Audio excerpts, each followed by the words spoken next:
നാഷണലും ഇന്റർനാഷണലുമായിട്ടുള്ള എല്ലാ കമ്പനികളുടെയും ലെൻസും ഫ്രെയിമും ന്യായമായ വിലയ്ക്ക് ലഭിക്കുന്ന കൊച്ചിയുടെ സ്വന്തം optical showroom Jasal opticals. Jasal opticals, opposite TB hospital, Karivelippadi, Kochi. CIAL 79.82 കോടി രൂപ ലാഭവിഹിതം സർക്കാരിന് കൈമാറി. 2024-25 സാമ്പത്തിക വർഷത്തെ മൊത്ത ലാഭവിഹിതമായ 79.82 കോടി രൂപ സിയാൽ സർക്കാരിന് കൈമാറി. സിയാൽ ഡയറക്ടർമാരായ മന്ത്രി P. രാജീവ്, മന്ത്രി K. രാജൻ എന്നിവർ ചേർന്നാണ് മുഖ്യമന്ത്രി പിണറായി വിജയന് ചെക്ക് കൈമാറിയത്. ചടങ്ങിൽ CIAL managing director S. Suhas IAS, company secretary Saji K. George എന്നിവരും പങ്കെടുത്തു. സിയാലിന്റെ ചരിത്രത്തിൽ തന്നെ ഏറ്റവും ഉയർന്ന വരുമാനവും ലാഭവും രേഖപ്പെടുത്തിയ വർഷമാണിത്. കമ്പനിയുടെ മൊത്ത വരുമാനം 1142 കോടി രൂപയും ലാഭം 489.84 കോടി രൂപയാണ്.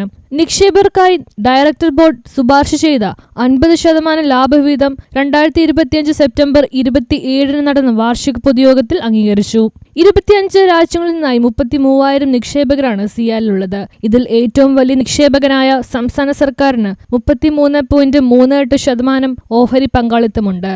News bureau, Kochi.